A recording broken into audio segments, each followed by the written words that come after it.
پہلے حضرت خواجہ عبد الماجد صدیقی صاحب جو دونوں صاحبزادگان کے ماموں ہیں، انہوں نے ایک بات کی طرف اشارہ کیا۔ ایسے مواقع پہ لوگ کہتے ہیں کہ فلاں بزرگ فوت ہو گئے ہیں تو ان کی جانشینی کی دستار بندی ان کی اولاد میں سے کسی کی جاتی ہے، کسی کے سر پہ جانشینی کی دستار رکھی جاتی ہے۔ حضرت خواجہ صاحب نے بہت اچھی بات فرمائی ہے کہ چونکہ حضرت جی نے اپنی حیات مبارکہ میں ہزاروں کے مجمع میں رمضان المبارک کے مقدس مہینے میں 27 کی رات کو اپنے سر کی پگڑی اتار کر صاحبزادہ حبیب اللہ احمد صاحب کے سر پہ رکھی تھی، اور اس وقت کے خلفاء حضرات سب نے تائید و توثیق کی تھی، اور اس کے علاوہ کوئی چارہ بھی نہیں تھا اور حق بھی یہی تھا۔ لہٰذا اس وقت دوبارہ کوئی نئی دستاربندی کی ضرورت ہم محسوس نہیں کرتے۔ حضرت آیت الخیر حضرت مولانا شیخ الحدیث قاری محمد حنیف جلندری صاحب دامت برکاتہم نے بھی یہی بات اشارے کے نائے میں ارشاد فرمائی ہے۔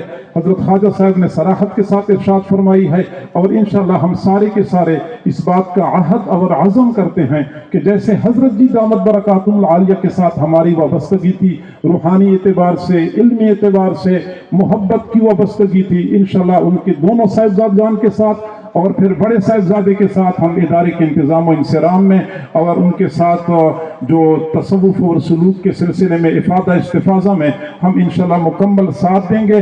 اور اس وقت میں یہ گزارش کرتا ہوں کہ حضرت صاحبزادہ حبیب اللہ احمد صاحب جو بھی کلمات ارشاد فرماتے ہیں وہ تو ارشاد فرمائیں گے، لیکن مجمع میں بہت سارے حضرات وہ ہیں جو حضرت جی کے ساتھ وابستہ تھے، تو ان سے میں گزارش کروں گا کہ وہ اسی وقت مجمع میں مختصر انداز میں ان ساتھیوں کو بیعت کے کلمات پڑھا دیں۔ ہمارے حضور صلی اللہ علیہ وسلم کا جسد مبارک ابھی دفن نہیں ہو چکا تھا کہ حضرت سیدنا صدیق اکبر رضی اللہ عنہ کے ہاتھ پہ لوگوں نے بیعت کی تھی۔ معلوم ہوتا ہے کہ بیعت کرنا، جانشین کے ہاتھ پہ ہاتھ رکھنا اور بیعت کرنا کس قدر اہم کام ہے۔ لہٰذا میں گزارش کروں گا کہ حضرت پھر لوگوں کو بیعت بھی فرمائیں اور باقی جو آپ ارشاد فرماتے ہیں وہ بھی ارشاد فرمائیں۔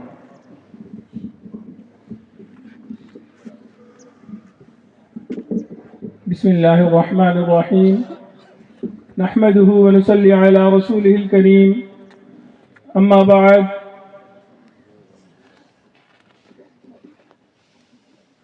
وقت بہت ہو چکا اور آپ حضرات گھنٹوں سے یہاں موجود ہیں۔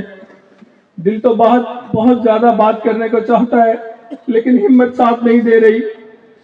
بس میں تمام اکابرین مشائخ علماء کرام جو تشریف لے کے آئے ملک بھر سے، بیرون ملک سے، ان کا شکریہ ادا کرتا ہوں کہ انہوں نے مہربانی فرمائی، اپنی شفقت کا، سرپرستی کا ہاتھ ہمارے سروں پہ رکھا۔ حضرت والد صاحب دامت برکاتہم عالیہ جب موجود تھے رحمت اللہ علیہ، تو اس وقت حضرت کی ذات ایسی تھی کہ جیسے ایک مرغی نے اپنے بچوں کو پروں کے نیچے چھپایا ہوتا ہے، اس طرح ایک سایہ دار درخت تھا، شجر تھا کہ آپ کو کہیں دھوپ کی کوئی کرن بھی نہیں لگتی تھی، کوئی پریشانی نہیں ہوتی تھی۔ اب میں ان تمام حضرات سے درخواست کروں گا کہ آپ حضرات مہربانی فرماتے رہیے گا، اپنا دست شفقت ہمارے سروں پہ رکھیے گا۔ ابھی تھوڑی دیر پہلے میری حضرت مولانا فضل الرحمان صاحب دامت برکاتہم عالیہ سے بھی بات ہوئی، وہ بھی بہت حضرت کی تعزیت فرما رہے تھے اور بہت زیادہ دکھ اور غم کا اظہار فرما رہے تھے، اور حضرت نے بھی یہی فرمایا کہ یہ ہم سب کا دکھ ہے اور ہم سب کا آگے ساتھ رہے گا۔ آپ تمام حضرات کا بھی میں شکریہ ادا کرتا ہوں کہ آپ حضرت کے جنازے پہ تشریف لے کے آئے۔ دعا ہے اللہ رب العزت حضرت کو اعلیٰ علیین میں جگہ عطا فرمائے اور ہمیں صحیح معنوں میں حضرت کے نقش قدم پہ چلنے کی توفیق عطا فرمائے۔ یہ عاجز اس وقت توبہ کے کلمات پڑھے گا، جیسے حضرت شیخ الحدیث صاحب دامت برکاتہم عالیہ نے فرمایا، بیت کے کلمات پڑھے گا۔ جو حضرات حضرت سے منسلک تھے ان کو چاہیے کہ پیچھے پیچھے کلمات پڑھتے جائیے۔